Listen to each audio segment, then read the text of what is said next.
All right, namaste everyone, good evening. It is my absolute honour to welcome you all to the Australia-India Institute's Annual Oration for 2024. My name is Shubha Krishnan, I'm the Head of Communications at the Institute, and I'm delighted to be your MC this evening at the beautiful Imperial Hotel in Delhi. I would like to thank our honourable guests for joining us today as we come together to celebrate thought leadership, the exchanging of ideas, and inspire one another about the future for the Australia-India relationship. We have a wonderful program ahead. We'll hear from some key people at our institute, followed by the main reason we're all here tonight, which is to hear from the Premier of Victoria, Jacinta Allan. Then there'll be a Q&A, followed by dinner, which will be served at 8:30. But before we kick off, I'd like to invite some distinguished guests to come to the left of stage for the lighting of the lamp. Now, the lighting of the lamp is an Indian ritual that symbolises triumph of knowledge over ignorance, hope over despair, and light over darkness. So without further ado, could the following people please come to stage, or to the left of stage, I should say, starting with none other than the Victorian Premier, Jacinta Allan, Australian High Commissioner to India, His Excellency Philip Green, Professor Michael Wesley, Deputy Vice-Chancellor at the University of Melbourne, Professor Muthupandian Ashok Kumar, Deputy Pro-Vice-Chancellor International at the University of Melbourne, Australia-India Institute Chair Patrick Suckling, and AII CEO Lisa Singh. And we'll just put the music on as we do.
Distinguished guests, now as you make your way back to your seats, I'd like to welcome Australia-India Institute CEO, my wonderful boss, the Honourable Lisa Singh, to the stage for some opening remarks.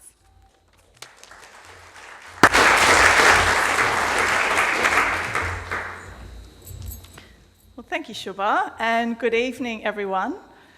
Welcome to the Australia-India Institute's Annual Oration for 2024 and to this beautiful, prestigious Imperial Hotel here in New Delhi. Main aap sabka tahe dil se swagat karti hu. It is really wonderful, though, and I do give that heartfelt welcome to you, because it is wonderful to have with us the Premier of Victoria, the Honourable Jacinta Allan. She is going to deliver, of course, the Institute's 2024 Annual Oration, but it is wonderful to have her here back in India, this time as Premier. Last time she was here as Minister. So thank you, Premier, for enabling us to have this special occasion by being here with us tonight. Can I also welcome Australian High Commissioner to India, His Excellency Philip Green, Parliamentary Secretary to the Premier Nick Stakos MP, Additional Secretary to the Ministry of Textiles India, Rohit Kansal, Secretary of Victorian Department of Premier and Cabinet, Jeremy Moore, and can I also thank DPC for supporting tonight's event. The Interim Executive Director of VetAssess, Mamta Chauhan, who I would also like to thank for supporting and sponsoring tonight's event, and also give apologies to Sally Curtin from BKI who can't be with us. To former Premier of Victoria and Chancellor of La Trobe University, John Brumby, to the Institute's new Chair of our Advisory Board, former Australian High Commissioner to India, Patrick Suckling, and to the leaders, all of you here in this room, from government, from higher education institutions, from education and skills institutions, from business, from civil society in India and in Australia, to all of you as distinguished guests, ladies and gentlemen, welcome. Well, Premier Allan has been a very strong supporter of the Australia-India Institute and the work that we do. And it was actually last year when she delivered at the Australia-India Leadership Dialogue closing dinner keynote address that she announced that she would make India her first international visit as Premier. And it was at that moment that I thought, wouldn't it be very befitting that we invite the Premier to give the 2024 Annual Oration. And so here we are. We're very pleased that she accepted that invitation that has brought us all here together tonight. But I do believe that by choosing India, being on the ground here in New Delhi, she is not merely engaging in diplomatic tradition, but she is actively opening doors to new avenues of economic growth, to cultural exchange, and to education partnerships. And I think that is really testament to recognising India as a key partner of Victoria's future. I think this visit is also recognises the role of the Indian diaspora in being a gateway to greater opportunities for social and economic collaboration, acting as a bridge between our two nations. The Institute's annual oration is now in its 8th year and began in 2016 in New Delhi. And since its inception, it has provided a platform for thought leaders to provide commentary on issues of mutual significance for both countries, themed around trade and the economy, sustainable development, international education, and geopolitics and security. We've been honoured to have the likes of prominent thought leaders, including Australia's Minister for Education, the Honourable Jacinta Allan, former Australian High Commissioner to India, the Honourable Barry O'Farrell, Indian parliamentarian Dr Shashi Tharoor, and former Secretary of the Department of Foreign Affairs and Trade, Mr Peter Varghese. Over the years, they have embodied the spirit, resilience and dynamism of our two countries and have relentlessly continued to support and recognise the significance of the Australia-India relationship in their own fields. And I have no doubt that that tradition will continue tonight. I do now want to acknowledge another thought leader on Australia-India relations, who happens to now, as I mentioned, be our Chair of the Australia-India Institute's Advisory Board, Mr Patrick Suckling. As a seasoned diplomat and international advisor with over 25 years' experience, Patrick will play a critical role in helping us deepen our Institute's impact and explore new areas of growth. He is a long-term leader in the Australia-India space who has lived and worked here and globally, embracing diverse cultural perspectives, and now in his role as co-founder of a leading climate investment firm, Pollination. We are very fortunate to have him as our chair, so could you please join me in welcoming Mr Patrick Suckling. Thank you.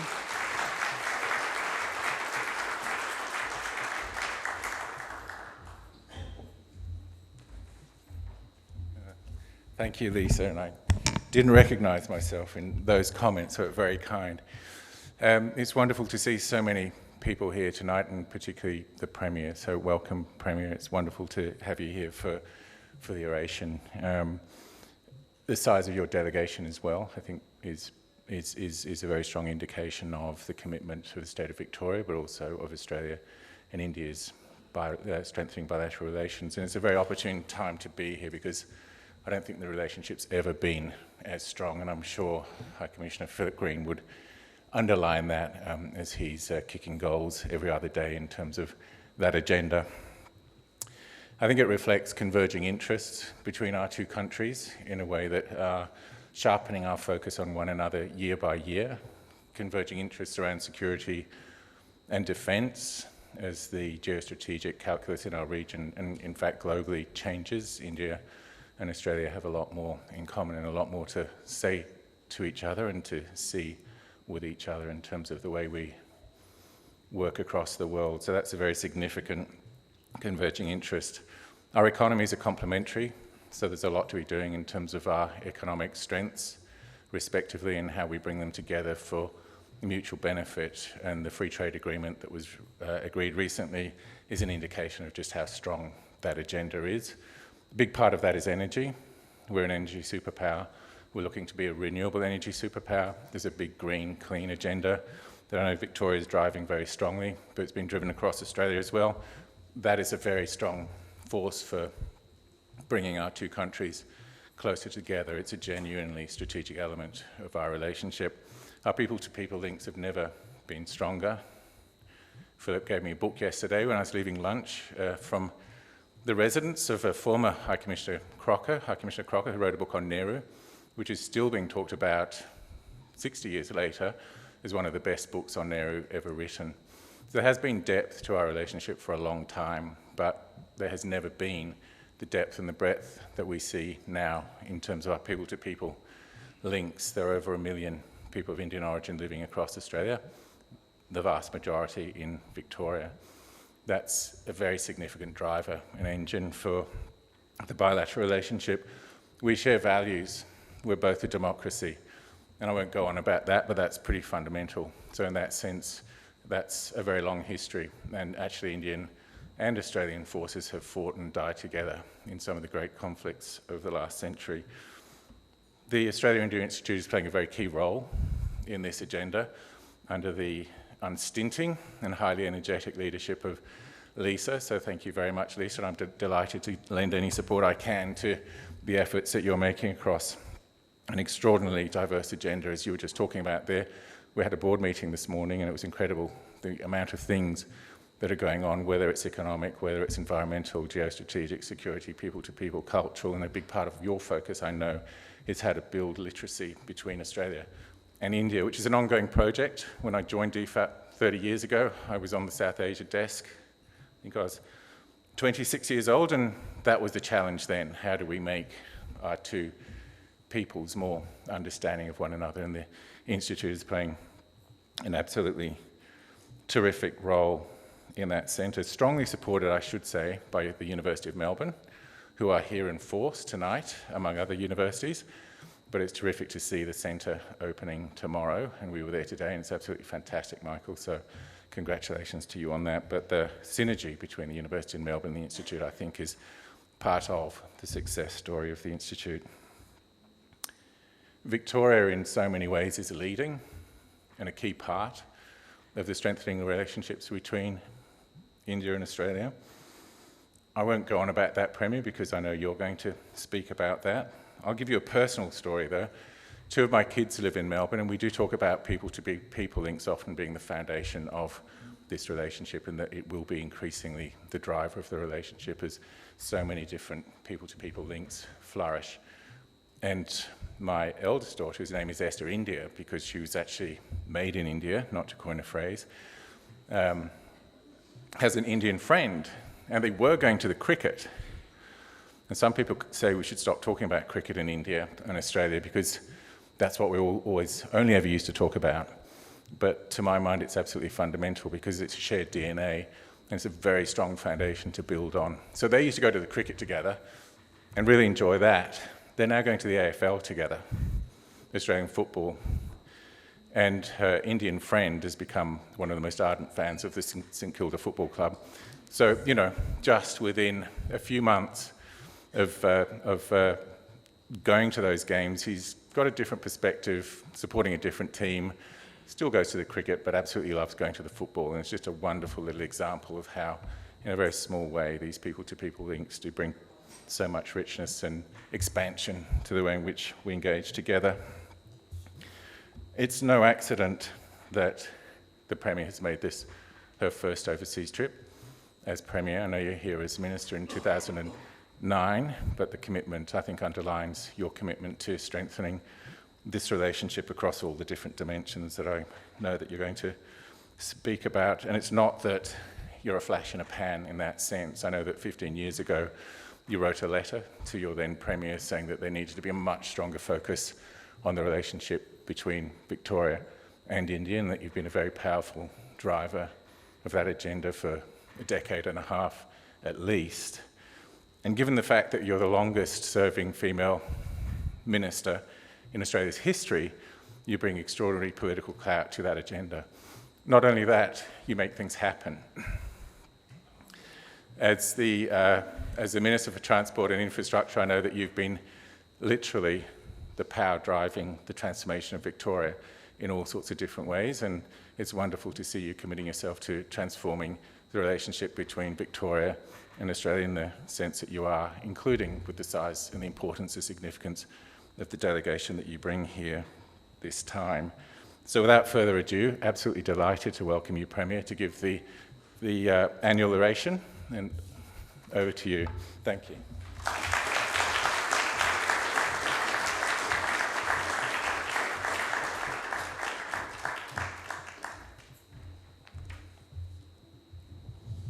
Well, good evening, and thank you, Patrick, for that incredibly warm welcome and introduction. And I'm absolutely delighted to have the opportunity to deliver the Australia-India Institute Annual Oration for 2024, and thank you and Lisa and your broader teams for this really special opportunity.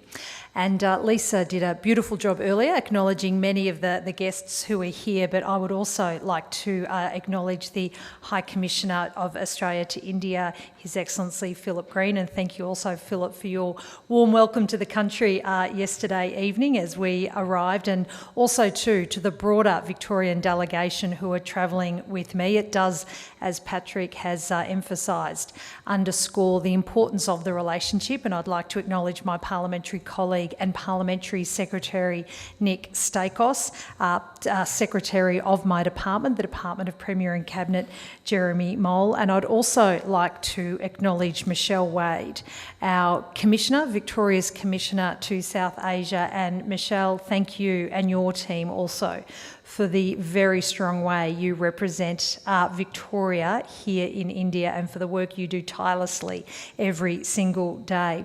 I'd also like to particularly acknowledge my former Premier. As Patrick mentioned, when I was Minister in 2009, the Premier I wrote to was John Brumby. And John has been a long-term mentor and friend of mine, and I'm delighted John is here tonight in some of his many capacities, but this one is as Chancellor of La Trobe University, which also just happens to be my alma mater. So there are many roles that we play, but particularly, John, it's great to see you and to see so many from across the broader Victorian community, Indian community. Again, thank you to the Institute for the opportunity to join you this evening, because we are here this evening to celebrate that connection that Lisa and Patrick has spoken of already. That connection between two places, India and Victoria, a connection that we know is deep and profound. And it's such a deep honour to lead the state of Victoria. And I am proud to say that our state, my state, is home to the largest Indian-born population in Australia. I'm proud that Indians are choosing Melbourne and Victoria as their home, and indeed that number is now a strong more than 250,000 Indian-born Victorians who choose Victoria as home. And we know, and I know this from my first-hand conversations and connections, that they are all working hard, raising their families in Victoria. And while they may have roots here in Delhi, Mumbai, Gujarat, Bangalore or Kolkata, wherever they are from and whatever their story, they are building a new shared identity, Indian and Victorian. The number, as I said, is more than 250,000 strong, and I'm continually struck by the success in our society. It's unimaginable to think of Victoria today without the values they bring to our state, the fresh thinking they bring to our business world, and most certainly that energy they bring to our suburbs and schools. And this is a lasting contribution to our state that gives us something really special. And it's thanks to those Indian-born Victorians and their families that the relationship between India and Victoria is not just built on trade, it's also built on trust. And let me tell you, you most certainly can't put a price on that sort of partnership. That trust is what drives our shared success, and particularly when you look at the numbers around two-way trade, for example, between our economies is valued at around 3.7 billion Australian dollars, or more than 200 billion rupee, if our numbers were right today as we were working out that calculation. India is a developing economy that can only be described as an exciting one across education, fintech, agribusiness, innovation, science, energy, and so much more. It's clear that India is a great partner to have by our side because India is the future of the world, and Victoria will continue to be a great partner for India because Victoria is the future of Australia. Our economy is worth more than 600 billion, and business investment is leading the nation, almost 6% higher than the national average growth. Our jobs growth is leading the nation. More Victorians are in work than ever before. We're not just the number one state for students, we're the number one state for international students, and there's something for everyone in Victoria. We are very proud that we're the only place in the world with both a Formula One Grand Prix and a tennis Grand Slam.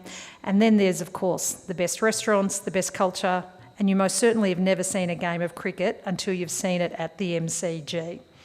Victoria is most certainly a great place to start a business, start a family, and start that new chapter in your life. And that's why we are seeing more and more people from over the world, including from India, are choosing Melbourne and Victoria as their home. Now, the data tells us that there's around 60 Indians will move to Victoria today. Perhaps that number will be 61 tomorrow, and so on into the future.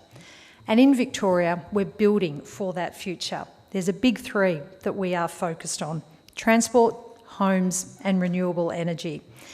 And I was struck as I was travelling through the streets of Delhi today when I saw a sign for a transport project, building a nation, not just roads. Now, there are many signs just like this one that you can find in Victoria. We call ours the Big Build. We're building, for example, a 9-kilometre rail tunnel under Melbourne to create one continuous 97-kilometre long line throughout the city. We're building an underground suburban rail loop to get more people onto trains, but also to get more people into homes. Why are we doing this? For the same reason Delhi and India is also building transport projects to help the economy grow faster, to help get people home sooner. And just like India, Victoria is also focused on building more homes. Now, both our governments have set ambitious housing targets. Today, Victoria is the number one state for approving homes and the number one state for building them. And we are going to need every single one of those homes because Melbourne is not only the fastest growing city in Australia, it's now the largest urban area in Australia, for example, bigger than Sydney. And our goal is to make sure that all of these homes can be powered by clean, safe, reliable, cheap, renewable energy. We're building grid-scale big batteries, wind farms and solar farms. A third of all Victorians have a solar panel on their roof. And here, particularly here in the renewable energy space, we look up to India, where renewable energy is growing at a faster rate than any other economy. So transport, homes, renewable energy, projects that will help families and continue to grow economies into the future. And more than anything, it's this ambition for our families and for our economic future that brings Victoria and India together. I want to touch on another area where India and Victoria share that same ambitions, and that is, of course, in education. Victoria is known as the education state, and I mentioned earlier that Victoria is the top destination in the nation for international students.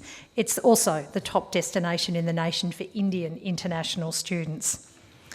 Now, there has been a lot of media coverage lately about Australian international students. I've made my position clear as Premier of Victoria on the Commonwealth's proposed national planning levels. And I'll make my position clear every single day, though, on the benefits of international education, as there are four big ones in my view. Economic growth, business, that international reputation that our Victorian education institutions deliver, and most importantly, people. Students and young people are the beating heart of our multicultural society, and I value our international student community deeply. And I also know too that students and their families make enormous sacrifices to come to Victoria to learn. And in our state, we believe hard workers will get ahead. And the international students I've met over the journey have been amongst the hardest workers I've ever known. And so my message for international students, whether they be from India or anywhere else in the world, is that you are welcome in Victoria. You are valued in Victoria, and we want more of you in Victoria. And if you can't make it to Victoria, we want to help you learn in a Victorian university. Now, we know many of our top university and training providers already have a presence here in India, and I particularly start with Deakin University, Ravneet's here tonight, who is celebrating 30 years here in India, and it recently opened an international teaching campus, a world first. Deakin's not alone, as we've heard. Melbourne University, also too, the Bendigo Kangan Institute, which carries the name of my hometown in Bendigo, is teaching automotive manufacturing in India. This is transnational education, where we deliver Australian courses to international students outside of Australia, or where Australian campuses co-delivers dual courses with a reputable international institution. And I wanted to share with you a great experience I had this afternoon with one of the great success stories of transnational education. Today I joined RMIT University and BITS Palani to celebrate a milestone in their transnational partnership. Now, BITS is a well-known institution, the most prestigious technology institute, one of the most prestigious technology institutes in the world. 200,000 Indians compete for their extremely competitive entrance exam alone. And amongst those 200,000 students, I was told this afternoon, RMIT is a household name. And the BITS RMIT Academy is one of the most exciting developments in international learning. It's the first ever dual degree where Indian students at BITS complete half of their studies and degree in India and then come to RMIT to complete the other half. There are now more than 260 students enrolled in this course, and these students will be able to, at the completion of their studies, have 2 framed degrees on their wall. They gain a world-class education in cutting-edge technologies, plus they graduate with a global superpower, cultural intelligence. Recently, the first cohort of BIT students travelled and visited Victoria on a 2-week cultural immersion ahead of their 2-year stint in Victoria that will start next year. And I had the opportunity to meet 3 of those students this afternoon. They spoke to me about their highlights of visiting Melbourne, visiting Microsoft, and yes, visiting the MCG. One of them said something to me that was really powerful and has stuck with me. She said it was her first time at RMIT in Melbourne, but she said it didn't feel like my first time. That's how embedded and involved the RMIT faculty has been in the course design and the delivery of the course at BITS Palani here in India. And that's what cultural intelligence does. These innovations in education don't just happen by accident, they happen because they take constant energy, relentless positivity, regardless of the challenges.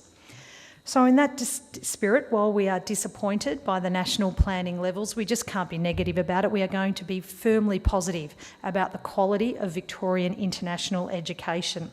And that's what my announcement today has been all about. We want to support our universities, support our TAFEs to kickstart and grow the partnerships that lead to even more transnational education. Partnerships like the one I've mentioned with BITS RMIT.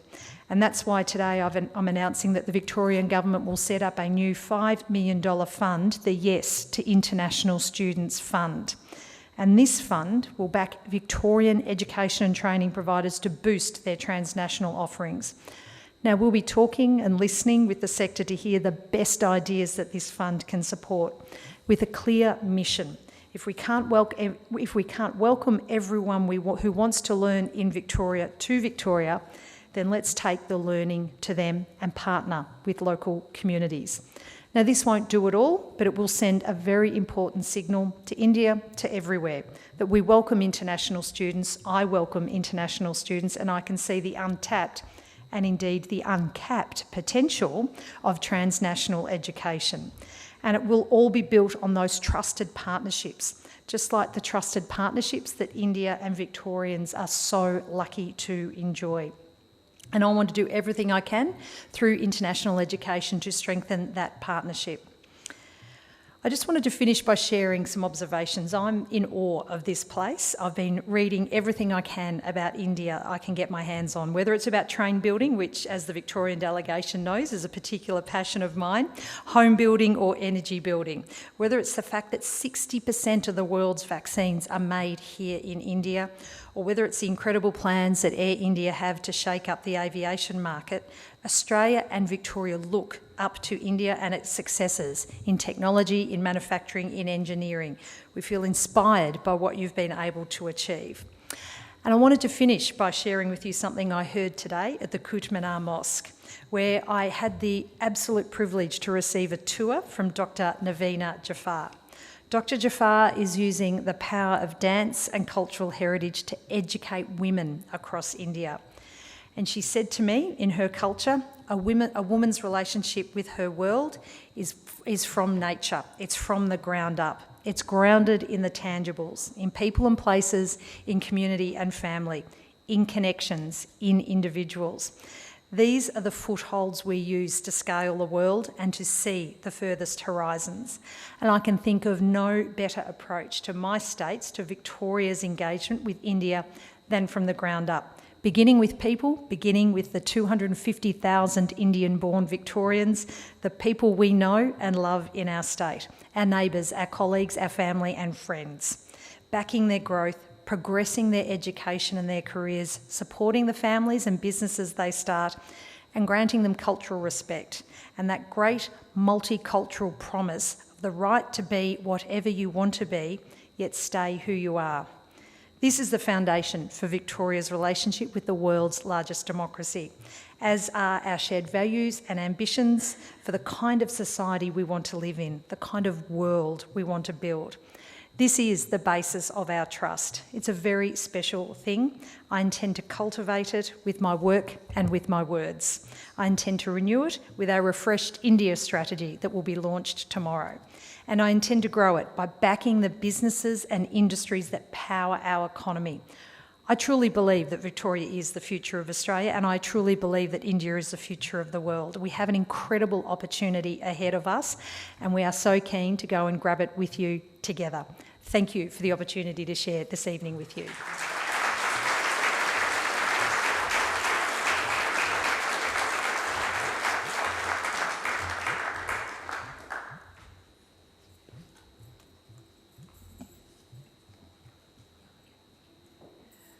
Well, thank you, Premier. Thank you so much for that inspiring oration and sharing your ambition for the Victoria-India relationship, but also for Victoria's 250,000 Indian-born Victorians that you have outlined through all sorts of facets in terms of driving economic and social growth and cohesion in the state and laying out your vision indeed for the Victoria-India relationship. I just really want to start by asking you, Premier, what it feels like to be back in India. I know you were here 15 years ago and, obviously India was a different place 15 years ago. It is a country that is on a very, fast journey of development. What does it feel like to be here, obviously as Premier this time, but also as Premier of the state with the largest Indian diaspora? Well, it's something that as I indicated in my remarks, it's something I'm incredibly proud of. But I recognise too that it also comes with both a responsibility and an opportunity, a responsibility to build on that foundation, that trust that Indian-born Victorians have travelled to settle in Victoria, to build their future with their family and loved ones, but too want to continue to see that cultural exchange, that business exchange that we have the opportunity to build on with the engagements that my team and I are having over the course of this week. What hasn't changed in terms of my experience on this visit with my previous one 15 years ago is the incredibly warm embrace you feel from the local Indian community here. When they hear that you're from Melbourne, when you're from Victoria, that you do feel a warmth of embrace because of, it's something that I've spoken of, you've spoken of, and Patrick this evening. It's that shared culture and community that does go back many decades. But we also too have those opportunities that I spoke of in terms of where the future growth is, in terms of as India is looking more outwardly in growing its economy, in lifting education opportunities, in providing more employment opportunities. We want to support that journey and be part of that journey because of that shared opportunity. And particularly there are the two areas. There is a lot of priority areas that we share, but it's underpinned by those values that we also share. I like how you talk about values and I like how you talk about community because you're someone that connects a lot with the Indian diaspora in Victoria. I know last year you held the Premier's Diwali reception evening, which had over 1,000 Indian diaspora in Victoria attend. You also, engage more broadly at all sorts of events that are on the Indian calendar in Victoria. I wanted to ask you how you see the role of the diaspora in Victoria. How do you see them in terms of your agenda of driving economic growth, of that connectivity between Victoria and India? The opportunities to work with the Indian diaspora in Victoria is an enormous one, and particularly where I mentioned, I think a couple of times in my remarks, they work hard-working, committed, focused on supporting not just their own business and family, but sharing that with the wider community.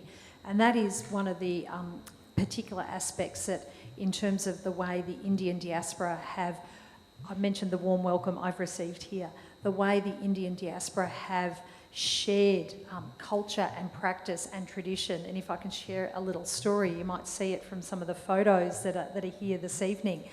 In my hometown of Bendigo, which is a regional town, the annual Holi festival is held at the local swimming pool, which is handy given we have the Colours Festival, so it is a handy location, but it's held in the local swimming pool and so many people turn up. It's become a fixed part of our cultural calendar, and it's done so because the Indian community have welcomed the broader community that they live in, work in, go to school. They've reached out so strongly in what I must say in a reasonably short period of time to have those cultural festivals absolutely entrenched in local community calendars. I have to say, we have to run that slideshow of you again after this talk because there's some very candid shots of you looking very colourful. And I want to ask you, did you jump in the pool afterwards to get it all up? I actually went to the supermarket and got some rather interesting looks as I did so. But no, look, again, it's become, you go to the supermarket, you've been to the Colours Festival. It speaks that it's, again, the visibility and the respect and the understanding of those cultural celebrations is a great gift that the Indian community have given to the broader Victorian community. Well, I think you've put a call out to your delegation tonight that they've got to be a part of the next Holi Festival in Victoria. On a more serious note, I know that tomorrow, or at least, as part of your visit, you're looking at, this refresh of Victoria's India strategy. Victoria was the first state in Australia to have an India strategy, but the world has changed a fair bit since it was launched in 2018. And I want to sort of ask you on that front, what do you think has changed or developed since the strategy was first released that really has required you to do this refresh?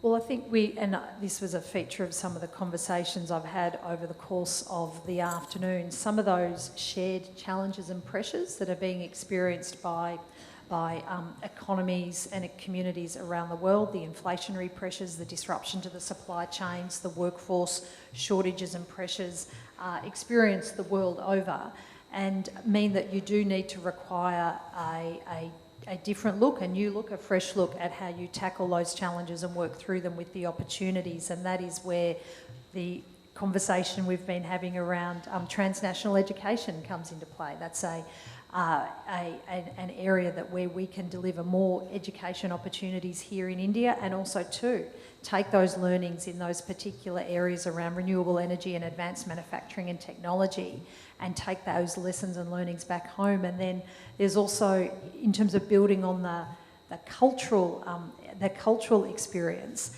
the film industry is.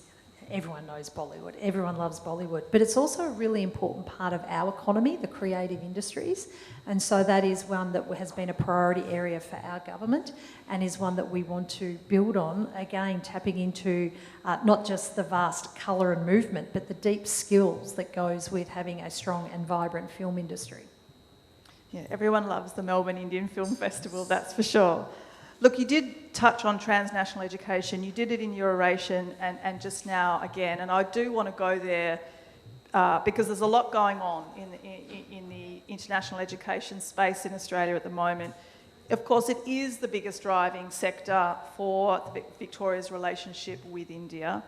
So I want to ask you, sitting here as Premier in India, what does the future look like right now for transnational education in Victoria? Well, that future is what I've had the opportunity to see already today, and we had there's a as everyone knows, there's a large Victorian education delegation who has travelled to be part of the conference later this week, and we met this afternoon and discussed. There are so many opportunities, and this is an audience where I can see so many of those institutions that are represented. What I am signalling with the announcement of the fund is that we know we can learn more from the delivery that you're already doing here in India and other countries around the world. Some institutions have decades-long presence in different parts of the world.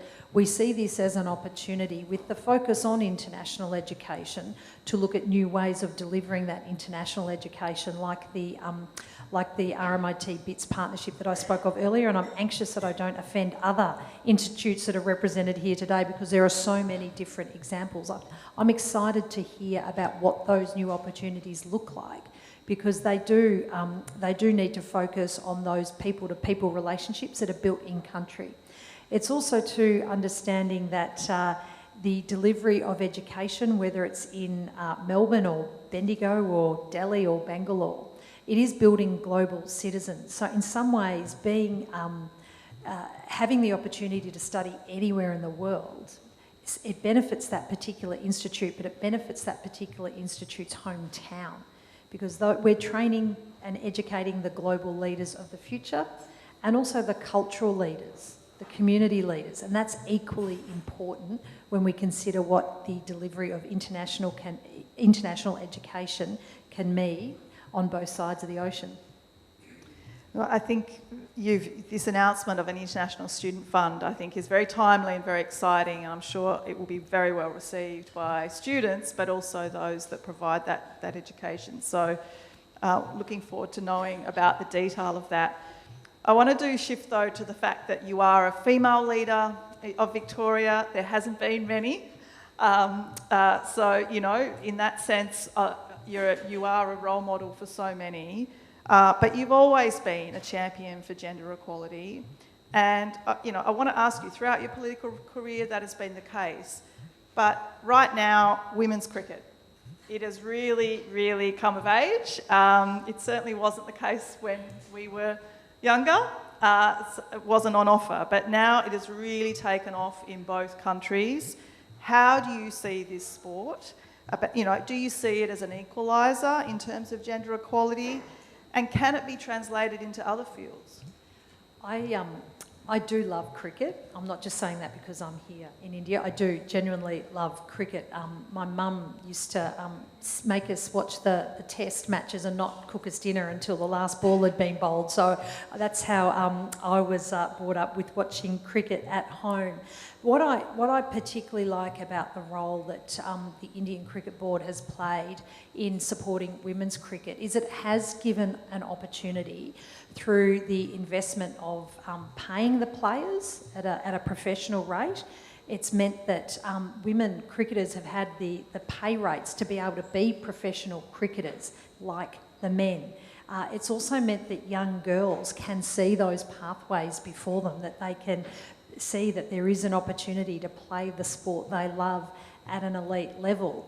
And then also too, with the focus that the Women's IPL has placed on women's cricket, it's put the eyeballs of the world on women cricketers in a way similar to the way the men's IPL has put the eyeballs of the world on men's cricket. So it has been a great opportunity for women's cricket to be elevated much more rapidly than it may have otherwise.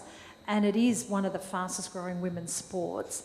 And I love sports that provide equal opportunities for girls and boys and men and women to play. Basketball, we call it soccer, the rest of the world calls it football, and cricket are three great examples of that, where it doesn't matter, young boys and girls can play together in the schoolyard or in community sporting facilities, and both can see they have elite pathways before them and those opportunities. And that most certainly was not the case many moons ago when I was growing up in country Victoria.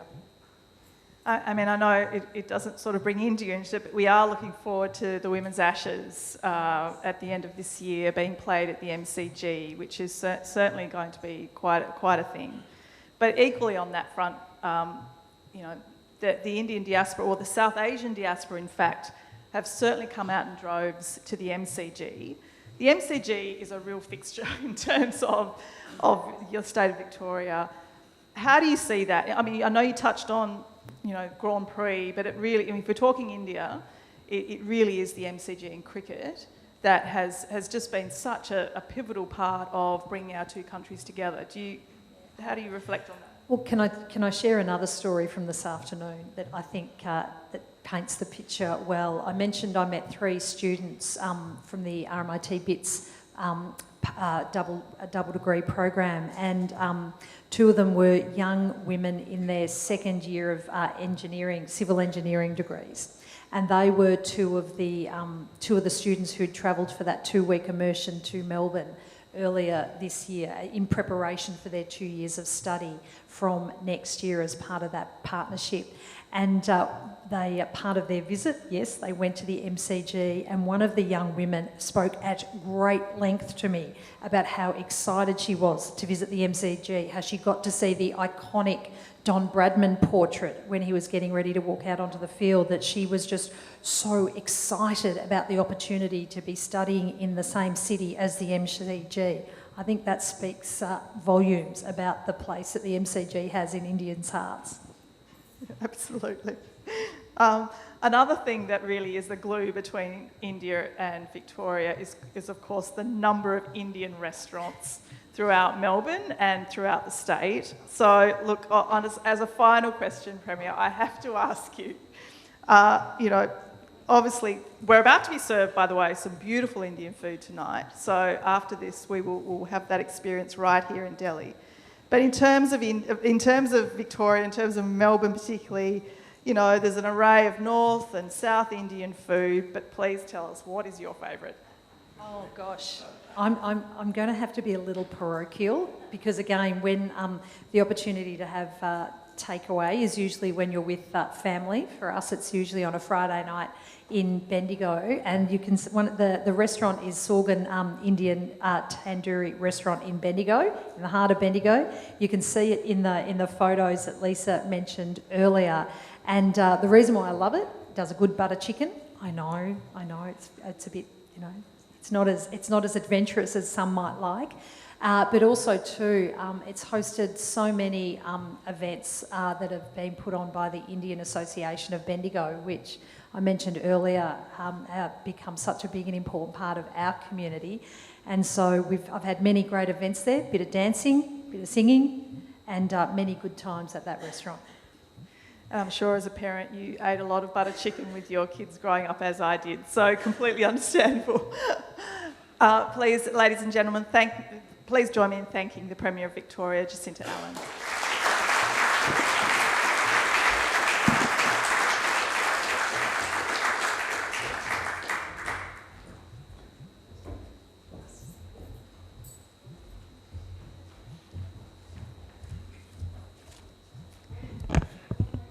Butter chicken's also my favourite. I can jump on that bandwagon too. Thank you, Lisa, and thank you, Premier, for your insights and all the important work you're doing to strengthen the Victoria-India relationship. And it was wonderful to hear you speak so warmly about this beautiful country and the diaspora back home, which we all know is such a vibrant community that contributes so much to Australian society. Now, I'd like to ask Deputy Vice-Chancellor of Global Culture and Engagement at the University of Melbourne, Professor Michael Wesley, to come on stage to deliver some closing remarks.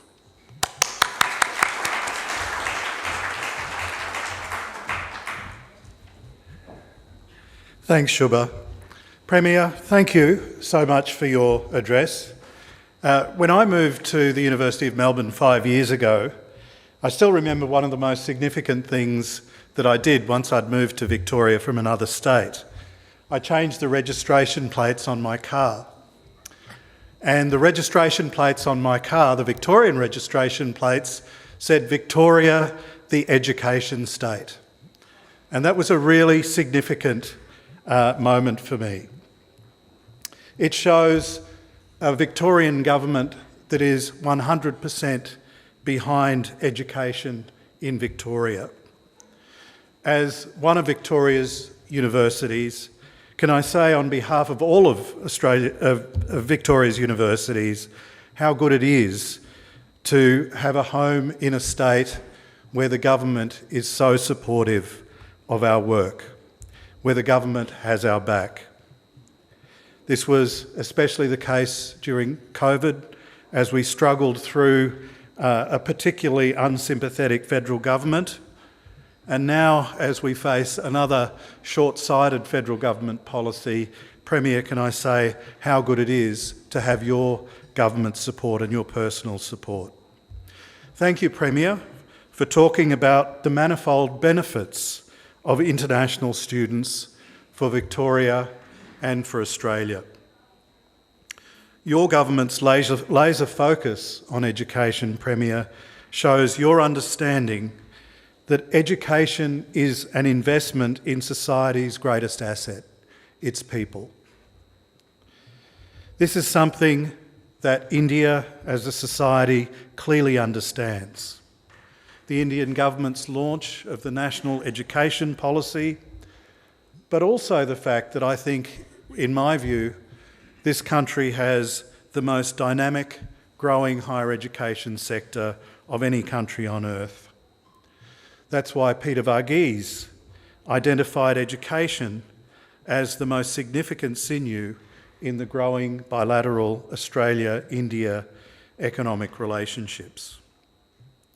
All of Victoria's universities that are working here in India represent our contribution in many different ways to India's people and future, and we are proud of doing that.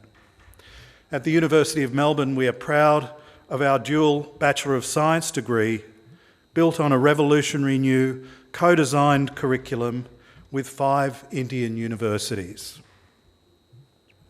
Our University of Melbourne Global Centre, just down the road here in the heart of New Delhi, which you, Premier, are doing us the honour of opening tomorrow, is a platform for expanding our education partnerships in India. So, Premier, tonight in your address, you have correctly identified, I think, that education truly lies at the heart of expanding positive Australia-India relations and Victoria-India relations into the future. So I want to thank you, Premier, for your remarks tonight, for giving the 2024 Australia-India Institute Oration, for your ongoing support and advocacy for education and Victoria-India relations. Thank you.